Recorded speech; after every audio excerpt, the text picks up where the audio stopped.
આ તરફ મોરબીમાં પીએમજે યોજનામાં કૌભાંડની આશંકા સેવવામાં આવી રહી છે, કારણ કે 8 હોસ્પિટલે 20 મહિનામાં 20,297 ક્લેમ કર્યા છે. માત્ર આયુષ હોસ્પિટલે 11,393 ક્લેમ કર્યા. 11,393 ક્લેમની રકમ 40 કરોડથી વધારે છે. કુલ 46.40 કરોડના ક્લેમ પીએમજેમાં નોંધાયા. ખાનગી હોસ્પિટલોમાં જ 43.9 કરોડના ક્લેમ, જ્યારે સરકારી હોસ્પિટલોમાં માત્ર 3.31 કરોડના ક્લેમ નોંધાયા છે. નિલેશ પટેલ વધુ માહિતી આપી રહ્યા છે. નિલેશ, જણાવશો શું વધુ વિગતો? અંકિત, જે રીતે પ્રધાનમંત્રી જન આરોગ્ય યોજના જે છે તેના અંતર્ગત લોકોના આરોગ્ય માટે સરકાર દ્વારા આ યોજના મૂકવામાં આવી છે, પરંતુ કેટલીક જે હોસ્પિટલો છે તેના દ્વારા આનો દુરુપયોગ થતો હોય એ પ્રકારનું અત્યારે સ્થિતિ જે છે સામે આવી રહી છે. કારણ કે છેલ્લા 20 મહિનાની અંદર મોરબીની કુલ 8 જેટલી હોસ્પિટલોમાં 20,000થી વધુ ક્લેમ થયા હતા, અને જેમાંથી માત્ર એક ખાનગી હોસ્પિટલ દ્વારા 11,000થી વધુ ક્લેમ કરવામાં આવ્યા છે. એટલે કે કહી શકાય કે દરરોજની એવરેજ જોવા જઈએ તો પણ લગભગ 17થી 18ની એવરેજથી આ ક્લેમ થયા છે, અને જેને લઈને આ યોજનાની અંદર કોઈ કૌભાંડ થયું હોય તેવી અત્યારે સ્થિતિ દેખાઈ રહી છે.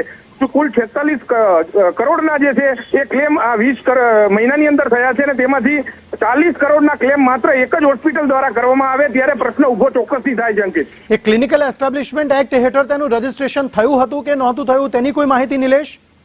હજી સુધી તો કોઈ માહિતી નથી આવી રહી, પરંતુ જે રીતે આરોગ્ય વિભાગમાંથી આપણને માહિતી મળી છે કે અત્યાર સુધીમાં કેટલા ક્લેમ 20 મહિનાની અંદર થયા હતા, અને એ ક્લેમને જે આંકડા છે એ આંકડાઓ જ ક્યાંક ને ક્યાંક કૌભાંડ થયું હોય એવી આશંકા વ્યક્ત કરી રહ્યા છે.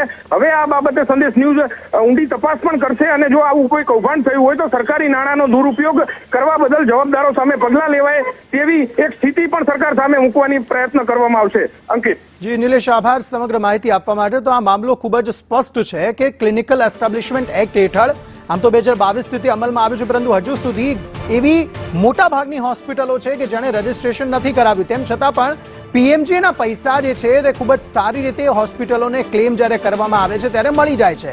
હવે આખા મામલામાં પીએમજેના જે અધિકારીઓ છે, જે કર્મચારીઓ છે, તેમના પર પણ એ સવાલ ઉભો થાય કે જો એ રજીસ્ટ્રેશન નથી થયું, કારણ કે આ મામલો ખ્યાતિકાંડમાં સામે આવી ચૂક્યો છે કે રજીસ્ટ્રેશન નહોતું થયું, તેમ છતાં પણ કરોડો રૂપિયા ચૂકવવામાં આવ્યા છે. આ જ મામલામાં મોરબીમાં પણ જે બાબત સામે આવી રહી છે, કૌભાંડની આશંકા સેવવામાં આવી રહી છે, તેમાં પણ આ મામલો સામે આવ્યો છે. કે વધુ એક સ્પષ્ટ બાબત આ મોરબી કાંડ પછી સામે આવી છે કે જે સરકારી હોસ્પિટલો હોય છે અથવા સરકારી હોસ્પિટલના પણ જે ડોક્ટર્સ હોય છે, એ ડોક્ટર્સ પણ જે દર્દીઓ હોય છે તેમને પોતાની અથવા તો પોતાના મળતિયાઓની ખાનગી હોસ્પિટલમાં રેફર કરતા હોય છે.